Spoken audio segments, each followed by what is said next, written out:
Mu bulumi obungi famire ya mwana mulenzi Nsamba Kevin bwebaddemu olunaku olwaleero lwe lubadde olunaku olusemba ku nsi eri omuyizi wa Seeta eyafa ennaku 2 emabega era nga lubadde lunaku lwa kumuziika olwaleero. Omu ku bazadde ate nga mukwano gw'abazadde b'omwana abadde n'ebibuuzo bingi era buli muntu akutte omuzindaalo olunaku olwaleero mu kuziika omwana ono abadde ebigambo ebimuvaamu si biwoomu n'akamu. Tulina abaana swimming pool tuzibaddemu nange empuga mu swimming pool sebaga swimming pool egenda deep end nga tosobola kulabayo. Step oba ogiraba first step second third eri deep end era oba olaba nti wawangu niyo wasinga okola ki niyo omwana n'abeera mu mazzi ne baita fire brigade nti emulemeddeyo ne bayita lubbira nava mu ddoni ye n'amugjayo nga talabika. Nze nina ebibuuzo n'omutima gwange kubanga waliwo ekiyinza okujja ne bateekawo ono muzadde munnammwe aweeyo ebigambo Chaplain ansonyiwe naye aweeyo ki ekigambo naye ng'abantu tusigaze ebibuuzo ku mutima. Omwana ono bw'amala okugenda mu ttaka bw'obaawo ensobi eyakoleddwa ku mwana waffe abagikoze bagenda gamba kyawedde yaziikiddwa. Wakati mu kuziika omwana omuto ono Kevin olwaleero kugambye buli abadde mu kidaala na buli abadde azze okuziika abadde takikkiriza nti omwana omuto ono yafudde mu ngeri ennyonnyolwa nti ddala gye yafiiriddemu. Ne bagamba vaayo tojja kukola ki obudde bukoze eki 12 kituluge okkiriza omwana agende. Ekyo kyakubiri. Ekyo kisooka ekyokubiri puulu eyina covenant ekyo kimu. Swimming pool eyina gwe bayita pool guide aliwa era yalaba ki ekyokusatu kankimaliriro ddala footage eyo eri genuine oba eri forged yakasemberayo ddala. Footage eyo eyatulaga omwana ng'agira nti nesalibwako lwaki teyamala okulaba ne badde engeri gye bagenda.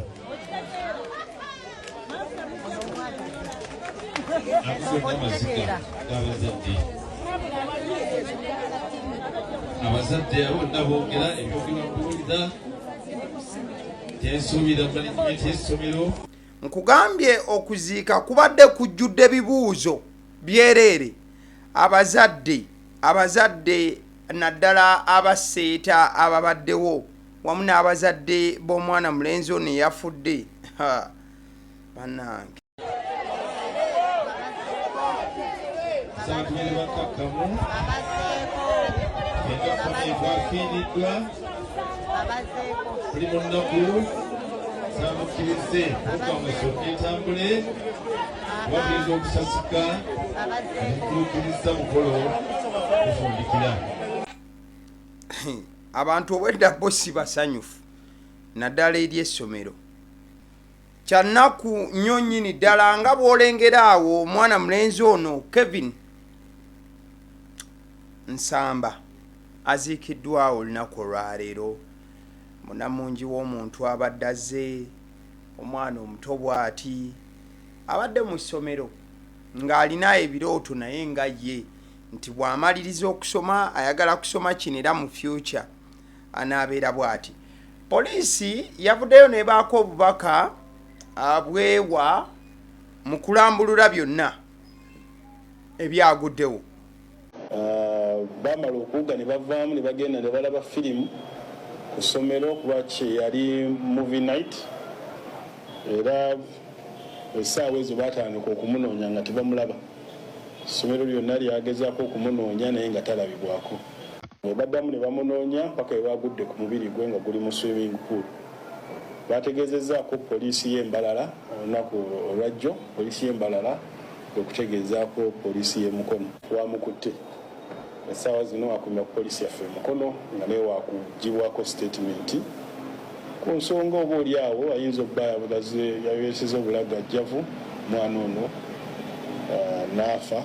Ennyini ku swimming pool waliwo CCTV kamera eyatuwadde akatambi ke tugenda okwetegereza okulaba budde omwana ono bwe yagwira mu swimming pool okuvaayo oba yavaayo oba yasigalayo n'ebirala, naye nga gw'omubiri gwe bagusanze gukyali mu swimming pool. Bigambo by'Oweekitiibwa Luke Owoyesigyire, Deputy Spokesperson Kampala Metropolitan ng'alambulula. Wakati ebyo nga bigenda maaso, essomero nalyo livuddeyo ne lyogera ku byonna ebyabaddewo. Essomero nga ddyo erya Seeta High bayise mu kiwandiiko ekibadde ekimpimpi wabula nga kirimu obubaka obujjudde okuva eri bo. Bagambye bwe bati: On the evening of Sunday, 3rd August 2025, while our senior 6 students were returning from an exciting football match, a number of them, without authorization and outside the school's swimming guidelines, ran towards and jumped into the school swimming pool. Sadly, the victim, who did not know how to swim, was among them. Essomero ligamba bwe liti nti akawungeezi ka Sande ng'ennaku z'omwezi 3 Agusto mwaka 2025 ng'abayizi baffe abasiniya ey'omukaaga baali bakomyewo ku mupiira gwe baali bava okuzannya ogwali omunyuvu ebitenkanika. Abamu ku bo nga tebaweereddwa lukisa era nga bamenye n'amateeka g'essomero agakwatagana n'ebyokuwuga, badduka ne babuuka ne bagwa mu kidiba ekiwugirwamu oba gy'oyinza okuyita swimming pool. Wabula ekyennaku omu ku bo yali tamanyi kuwuga, oba abamu ku bo abaali tebamanyi kuwuga, wabula ng'omu ku bo ayogerebwako kati ye mugenzi ali mu kifaananyi, mwana mulenzi ayogerebwako amanyiddwa nga Nsamba Kevin. Regrettably, the school administration was unaware of this incident at the time. It was only during a roll call that one male student was discovered to be missing. Bagamba nti bejjusa okubeera nti essomero oba akakiiko akafuzi ak'essomero bakaddukanya essomero kaali tekabimanyiiko ebyali bigenda mu maaso. Bagamba nti we batandika okubanga bakoowola amannya g'abaana n'okubayita we bamanyira nti omuyizi omu omulenzi yali taliiwo era ne bamanya nti yali abuze era nga talabwako. The administration and school security immediately launched a search and notified the police for reinforcement. Bagamba nti administration oba akakiiko akafuzi k'essomero oba akaliddukanya wamu ne security y'essomero batandika okubanga bakola okunoonya era ne police ne bagitegeezaako esobole okuddukiramu bunambiro. A broader joint search was then conducted in the presence of the students' parents. Nti batandika okukola okunoonyereza okugazi nga n'abazadde b'omuyizi we bali. Tragically, it was discovered that the student had drowned in the swimming pool. The police later recovered the body. Nti mu ntiisa ey'amaanyi kyazuulibwa nti omuyizi yali afiiridde mu mazzi aga swimming pool era poliisi oluvannyuma n'ezuula omulambo. This heartbreaking incident has left the entire Seeta High School community in deep sorrow. Nti kino ekikanga bwe kyabaawo kyalese abantu bonna balina akakwate ku ssomero n'ababeerayo erya Seeta High mu nnaku ey'amaanyi. We extend our heartfelt condolences to the parents, family, friends, and fellow students during this difficult time. Tibatuuse okusaasira kwabwe eri abazadde, family, ab'emikwano, wamu ne bayizi banne Bamuziise ono eyafudde. We mourn this great loss and pray that his soul may rest in eternal peace. Basaba omwoyo gw'omugenzi Mukama agulamuze kisa. Kafumbe Davis ono nga ye principal w'essomero lino ye yataddeko omukono ku kiwandiiko kino. Ekiwandiiko kino ate abantu we bakirabye abamu kibatabudde butabuzi.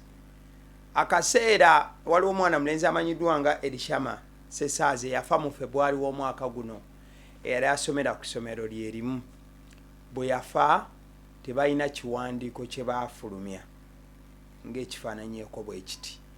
Era n'ekiwandiiko ekyali kifulumiziddwa ku YouTube channel eyagaliwo twafulumya story nga tubanyonnyola nti ekiwandiiko kyali kifu, waliwo abaali bajingiridde ebiseera ebyo. Bati olunaku olwaleero ku mukutu oguli official gw'essomero ekiwandiiko kifulumye. Wabula ate era mu kaseera ke kamu Parliament ya Uganda Speaker ayogedde ku njege eno eyabaddewo wabula n'alabula ab'essomero lino. Relatedly, honorable members, there was also another accident in one of the schools in Mukono, where one of the kids got drowned in a swimming pool. And I want to call upon the operators of schools to strengthen and ensure that the safety of learners in their schools, and they must take care of people's children. Because if you don't do that, there will be uncertainty of what happens. People will lose confidence in these schools. They will not be sure if they took their kids to school, whether the children are safe or whichever. We really need to prioritize on the safety in all public spaces. Bigambo bya Speaker AAA Right Honorable Anita Among nga yeemulugunya n'okulabula ab'amasomero naddala ng'ayogera ku njego eno eyabaddewo. Kale YouTube channel kwoli eyagaliwo. Mu comment bangi mwasabye interview ya His Excellency Bobi Wine we yabadde e Canada.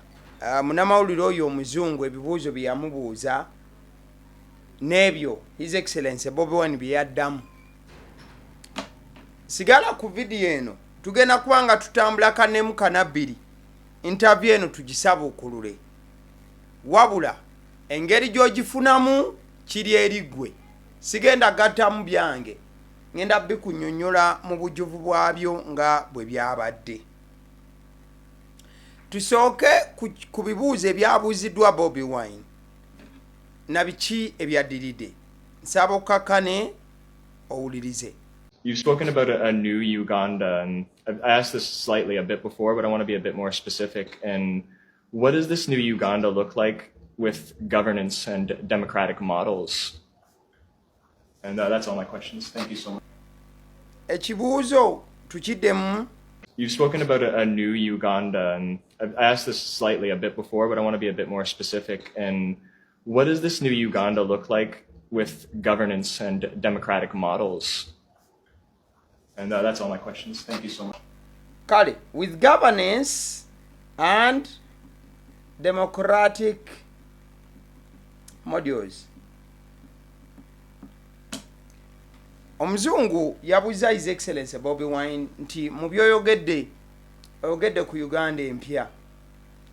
Namugamba nti Uganda empya eno eri etya amulayin y'ebyobukulembeze wamu ne demokrasia with governance and democratic modules.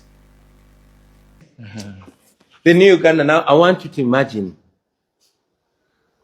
a country, the most fertile place on earth, that's Uganda, where the great river Nile starts from, where we have the biggest freshwater lake, Lake Naruwale, which you call Lake Victoria, with the most enterprising people, the youngest population in the world, the most enterprising people, creative people like myself, handsome men and women.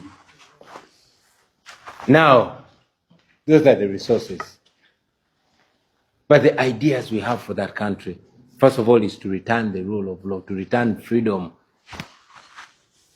to boost opportunities, and have all these people that have scattered all over the world come back home because it will be safe for them to be home. We have so many Ugandans scattered all over the world. These people are a resource and they have resources.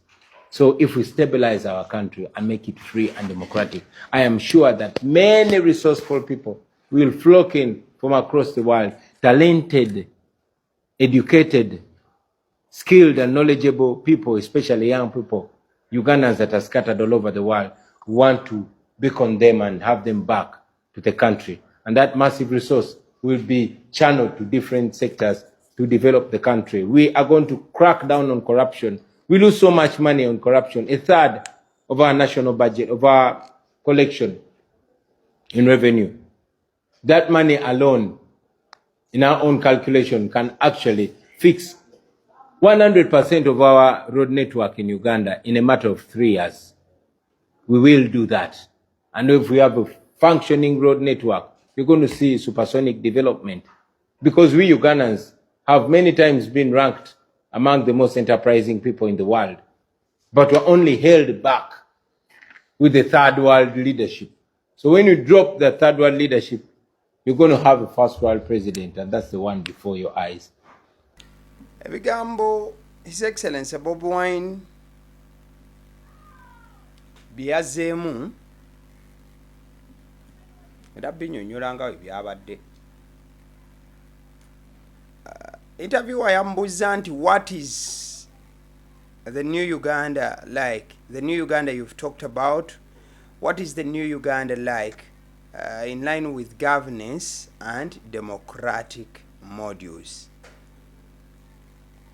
Bobi Wine n'addamu nti kati mbiza mu Luganda wali nkunyonyodde okusooka.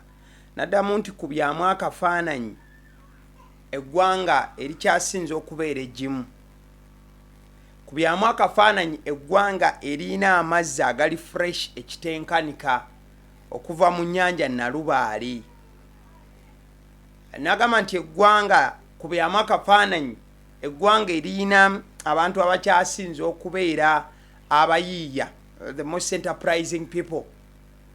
N'agamba nti mulimu abasajja abalungi n'abakyala abalungi nga ye n'abalala.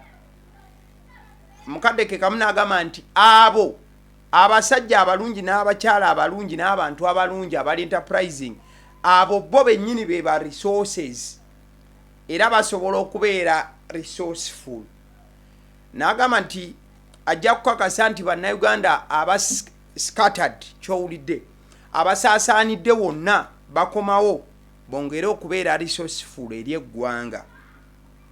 N'agamba nti just kyalina okukakasa kyekyokubeera nti cracking down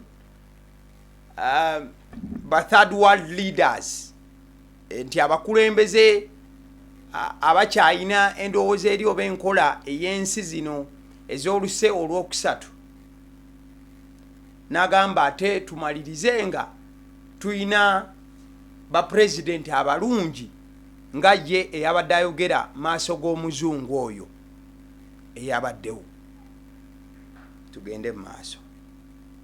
In fact, more talented and skilled people to fix that our country. We're going to revamp our healthcare system because researches have been done and recommendations have been made. We're only going to implement them. We only need to implement 15% of our revenue to our healthcare system, and we shall have free healthcare for all Ugandans. You won't have 20 women die every day giving birth. You won't have 300 children under the age of 5 dying every day. You know, we are going to have our money do what it has to do. His Excellency Bobi Wine agamba nti bagenda ku revampinga healthcare system nti bagenda kusisimula n'okulaba nti batereeza system y'ebyobulamu mu ggwanga batuuka ekiseera nga ebyobulamu abantu bafuna obulabirizi obw'obulamu bwa bwereere era agamba nti jasi bajja kukozesa ebitundu 15 byokka ebya revenue ow'eggwanga lino okulaba nti abantu batuuka nga abakazi tebakyafa nga 20 olunaku n'ebisigadde. Mukadde ke kamu ayogera ku kusoma okw'obwereere olw'ensonga agamba nti ye yagenda yasomera ku gavumenti eno wabula ng'asomera ku bwereere mu university. Gavumenti eno eriko money do what it has to do. We're going to revamp our education system. We're going to have free university education. I mean, the main university, Makerere University. I went to university on government sponsorship because of my brain, but my generation was the last to have government sponsorship. But we have very intelligent young people, only that they come from humble backgrounds. So if the government can be able to meet the university budget, as per Makerere University, they collect only 100 billion from private students. Only 100 billion. Now, General Museveni uses 3 billion shillings every day. Just imagine, 3 billion shillings every day. So the money he uses in just a year, half of it can ensure that we get free tertiary institution in all universities of Uganda. We can do that. We are going to do that. We are going to revamp our agriculture. In fact, His Excellency Bobi Wine mukunyonyola kw'owulidde agamba nti President Museveni olunaku akozesa obuwumbi 3. So agamba nti ensimbi ezo ye mu Uganda ebyempya waba ayingiddewo ensimbi ezo bw'oba ozeetegereza n'ozikuŋŋaanya bulungi zisobola okusobozesa okuteekawo free tertiary institutions oba okuteekawo zi institution ez'obwereere tugeze nga bw'ogamba zi university ez'enjawulo ng'abaana basomera bwereere ezowawe yakonedde ku kyokuba nti ye yasomera ku gavumenti ku university ye yasomera bwereere olw'ensonga nti ye yali musajja mugezi n'ebigwa mu kkowe eryo. Mukadde ke kamu agamba nti bagenda kukyusa system y'ebyensoma olw'ensonga ye tajaagala. we are going to revamp our agriculture. In fact, in our education, while I'm still on our education, we're going to change it. The education system we have now, I don't like it. It's colonial in format. It trains only workers. It does not train job creators or creative people. It's not up to date. We have an idea. We have a 4 A's style of education: academics, athletics, arts, and agriculture. And we're going to give all these 4 areas equal attention to see that we, through our education system, right from childhood, from infant stage, we bring up international standard artists, international standard athletes, international standard agriculturists, and indeed the academics as well. That way, we are going to be able to touch everywhere. We Ugandans are very talented people. We are very talented athletes and artists. Our climate alone and the soil we have, which is the most amenable soil, the most fertile soil in the Great Lakes region, can help us be once again the breadbasket of the region. And that we are going to do as soon as we take power. His Excellency Bobi Wine annyonnyola nti ebyensoma by'eggwanga tabyagala era y'olunaatuula mu ntebe agenda bikyusa. ayagala kutuleeta kyoyinza okuyita 4A's mu kusoma: academics, ebyensoma, athletics, bino misinde n'ebigwa mu kkowa eryo, bya mizannyo, art, side eri eya art, okitegeera muziki, bya katemba n'ebisigadde, then n'ebya agriculture oba biyite bulunzi na bulimi n'ebigwa mu layini eyo. Agamba nti embeera y'obudde ekisookera ddala bannayuganda tulina talent y'amaanyi, ate nti n'embeera y'obudde gye tulina nnungi ekitannabaawo. Ayongerako bw'ati: A free Uganda is where everybody is equal before and under the law, where people enjoy their human dignity and their God-given rights as internationally spelled, where a person does not have to worry about criticizing or disagreeing with the powers that be. A place where all people are free to be themselves, to worship the way they believe, to live the way they believe. Where people have basic human dignity. That's what I call freedom. Freedom to be and freedom to exist.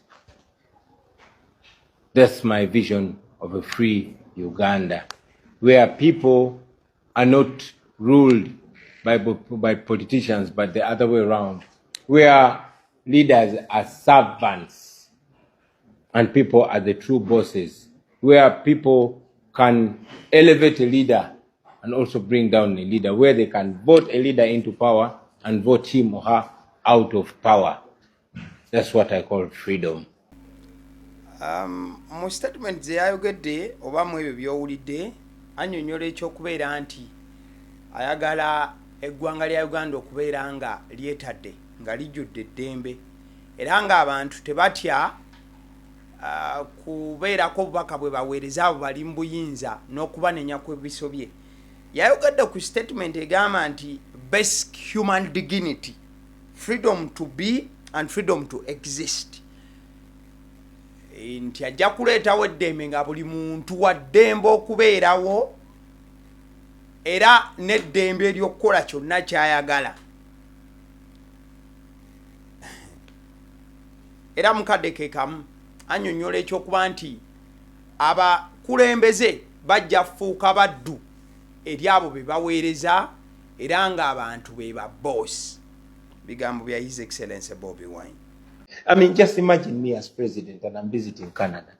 That alone changes our country. You know, we're going to make our country the coolest country. These are not dreams. These are possible things. So the new Uganda that we're going to lead is going to be not only developed, but it's going to have a better image internationally. So omukulu yagambye nti just kubyamu akafaananyi nga yeye president ng'akyaddeko wali e Canada. Agamba ekyo kyokka kiba kyanjawulo nnyo. Ye statement eyo gy'omuwulidde ayogerako nti ekyo kyokka kiba kyanjawulo nnyo. Era agamba nti bino byayogera si birooto, wabula mu maaso awo bigenda fuuka bya ddala. So mukadde ke kamu ebyo nga bigenda mu maaso ne President Yoweri Kaguta Museveni gye buvuddeko, yavuddeyo n'ayogera ku baagala entebe ng'abagamba nti ebintu temuleeta buleesi nsonga wano bwe muti wabula mukole muti. Abaagala entebe y'obwa president, the ones who want the chair of the president, bring competing program, competing manifestos. You see, the presidency is not negotiated for. The presidency is competed for. The ones who want to lead are people who presumably have ideas. I hope they don't want to lead without ideas. So if you want to lead with ideas, you say, our ideas of our party are the following. And the other ones also say their ideas. and then you go to the public, you look for the votes. When you win, you want to implement your ideas.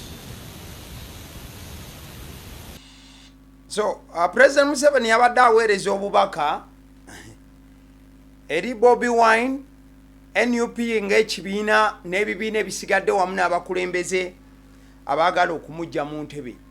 N'abagamba nti we muba mwagala entebe, muleete program ezivuganya ye, muleete manifesto zammwe. N'agamba nti we muba mwagala entebe tojja buzimbu nno, ojja kujja ng'oyagala kugiteesaako nti mpa ku ntebe eyo nedda, wabula nti olina okuvuganya ku lw'entebe. N'agamba toyina n'okuleeta ebirowoozo by'oyagala oleeta nti okulembera bannayuganda otuula mu ntebe, era bw'omaliriza nti olina okunoonya akalulu, wabula ng'omaze okulaga ideas z'oyagala okubeera nti implementinga. If the other parties are now convinced, because we won, we don't need a coalition, we have enough numbers, we don't need a coalition to implement our ideas. So, okay, we can discuss with the other parties, but the discussion will have to be about how to compete peacefully. It cannot be how to run the country together, because our ideas may not be the same.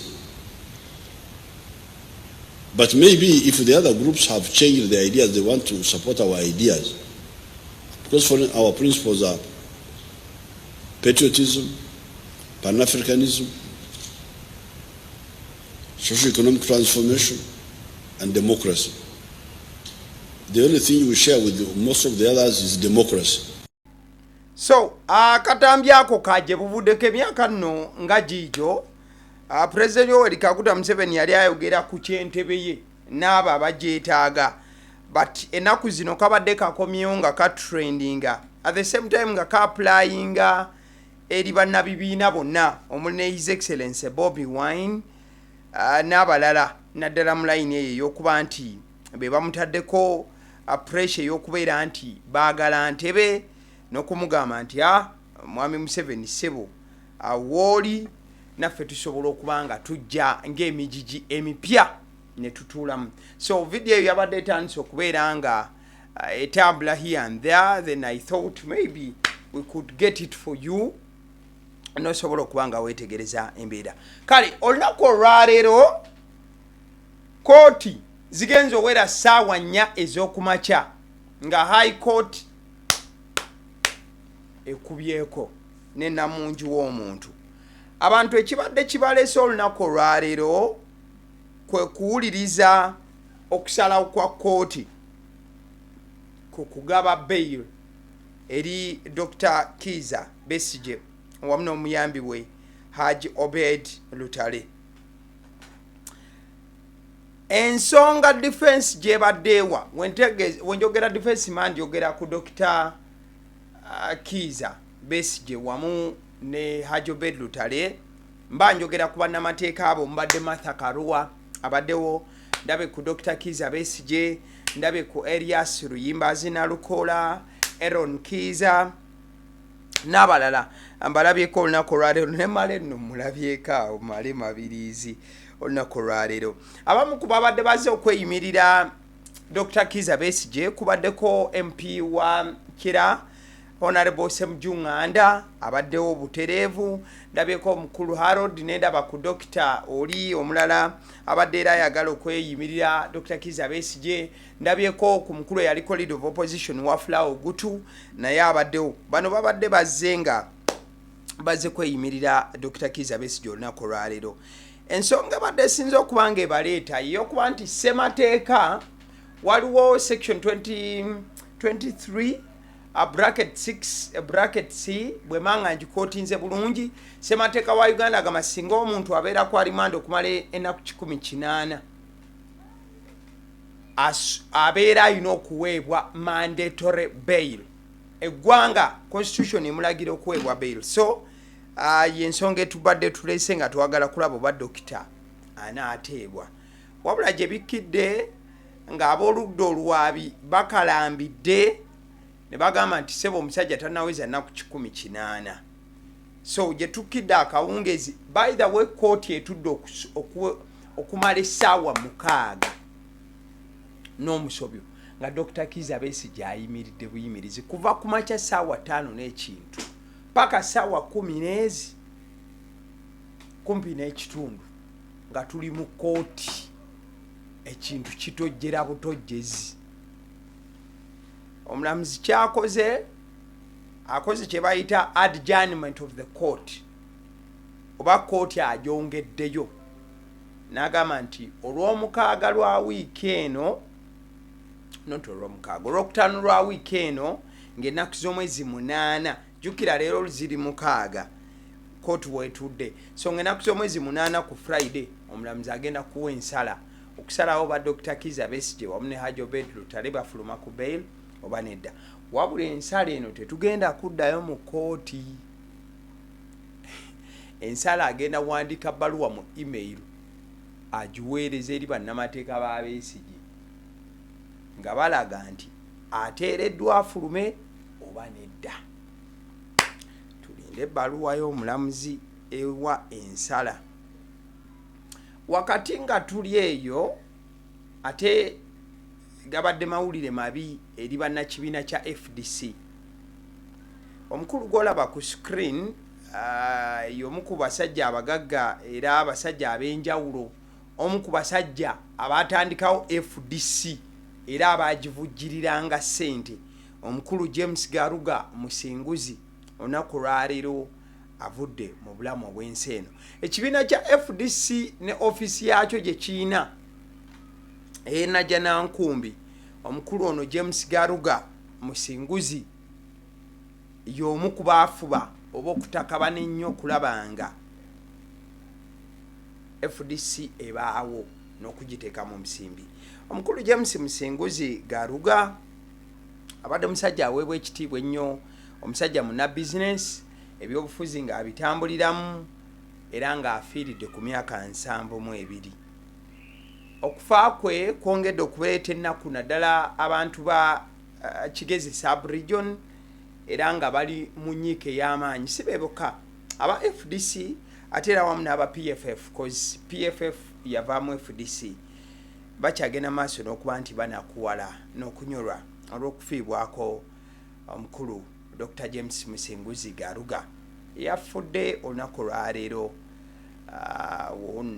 Abadde nakasero mu ddwaliro, abadde alina ekirwadde ekya kansa kibadde kimubala embiriizi. Ono nno yazaalibwa Kihihi Town Council mu disitulikiti y'e Kanungu, najja nga obulamu bukula bwe butyo mpola n'okuba nti afuuka omusajja ow'amaanyi era ow'enjawulo ennyo nnyini ddala.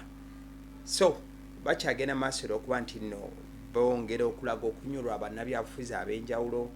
Ndabyeko Deputy Speaker omukulu Honorable Thomas Tayebwa naye ng'aweereza obubaka bwe olw'okufa kwa Dr. Garuga n'abalala bangi. Kugambye mu kooti nga omusango gwa Dr. Kizza Besigye gukyatambula, abantu batandise okuba nga banyiga amasimu era abamu katono booze ku mmunye ababadde bamanyi ku musajja nagaga Dr. James Garuga Musinguzi avudde mu bulamu bw'ensi eno. Abagoberera ebyobufuzi omukulu nkakasa bulungi nti mumutegeerera ddala era mumanyi n'abantu abali mu nsi ey'ebyenfuna ne ekonomi y'eggwanga alino abagoberera ebyensimbi. Mukulu kakasa bulungi nti mubadde mumanyi. Omwoyo gw'omugenzi Mukama agulamuze kisa. Kale awo tuba tuvuddewo omukyalo oyo gw'olaba ye nabbi omukazi namubagambyeko. Nabbi omukazi alina ekirwadde ekyamulumbye. Just got out of the hospital because my feet been acting strangely for a while. They decide when to swell and act normally. These days bibadde biboota nga mbinyiga ne mujjamu ekikko. I wanted to get this over with. So last week I had a lot of tests done since I assumed I had kidney clot or heart problems. Doctor has just told me everything is normal. So mukazi, Dr. Nabbi omukazi alina obuzibu. Ebigere bye bibeerawo ne bibootaboota nga bw'obinyigamu olugalo bwoti mujjamu ekinnya ne kitadda. So bamukebedde ensigo ne bamukebera ebisigadde alyokke wabula mumusabire kuba abasawo bamugambye tewali kimuluma. So the question is Nabbi omukazi kyekimuluma. Omanyi kati ffe bannayuganda twatabukaye olumu ofuna tugeze olumbenga olwo ne lujja tugamba ekimuluma lumbe Luganda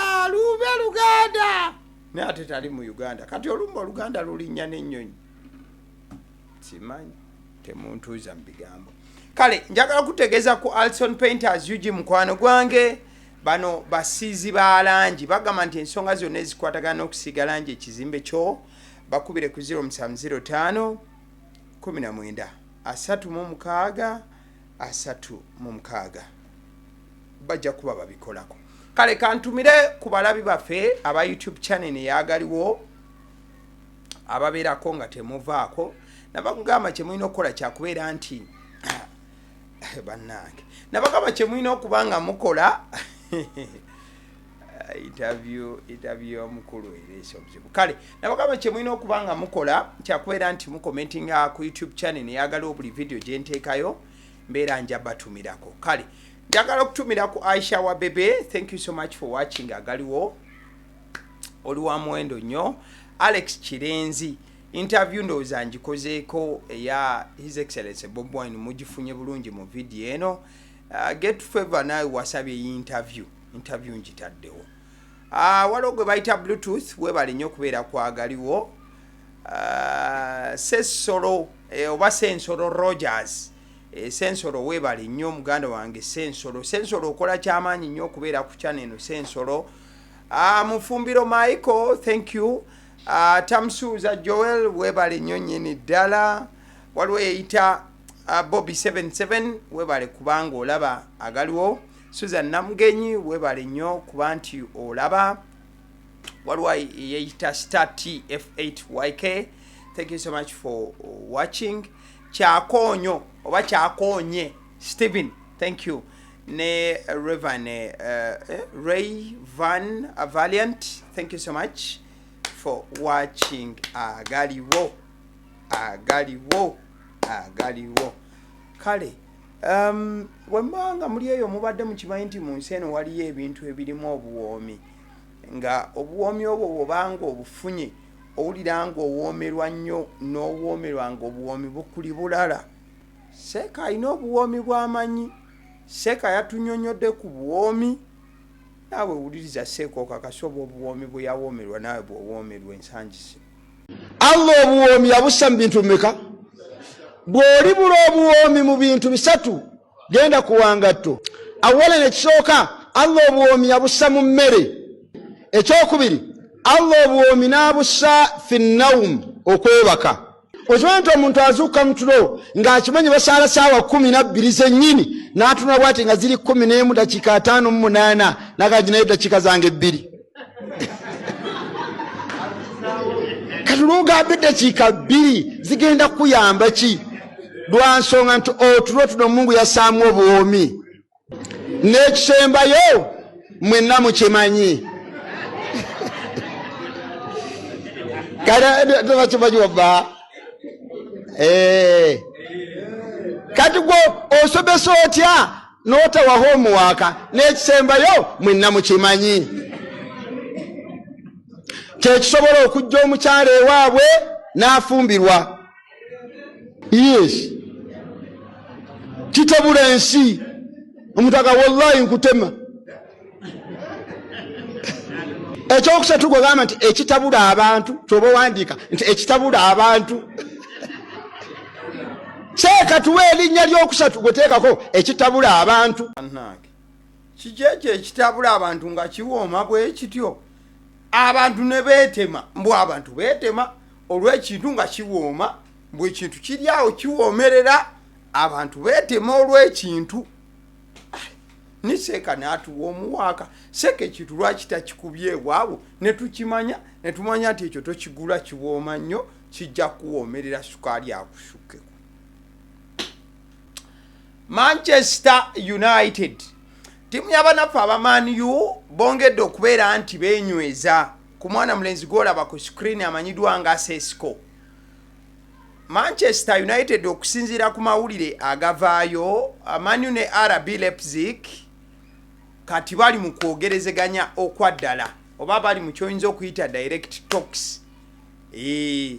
Baagala kubeera nti boogera ku kyensimbi here and there ez'okubeera nti mwana mulenzi ono Sesco ajjirako. Baagala kubeera nti babaako bye batereezaamu nkenderezaako kale kano tukakole bwe tuti ez'ennyongerezo bakyoyinza okuyita add-ons kola bwoti. So baagala ddiru kubanga bagimaliriza as soon as possible. Kigambibwa nti mwana mulenzi Sesco yalabika yakkiriza dde okwegatta ku ttiimu y'abanaffe abaMan U. Nga bwe kyabadde mu kiro ekyakeeseza eggulo abanyonyodde nti Sesco yalabikanga ekya personal terms ye yakkiriziganyiza okuzannyira ttiimu y'abanaffe abaMan U. Era bagamba nti Sesco agenda kuba tatendekebwa na ttiimu ya RB Leipzig, agenda kuba nga atendekebwa yekka olw'ensonga ayinza okuba nga ali mu kweteekerateekera nnyonyi kutambula kugenda mu kibuga Manchester. So abaMan U bagamba kyekyo ekyaffe kyayengedde. Abasiddiyo omusonzizira erinnya eryange Agaliwo gwe mukutu. Liking a video. Thank you so much. Webale. Better bulungi. Mukama abakuume. Webale nnyo. Webale.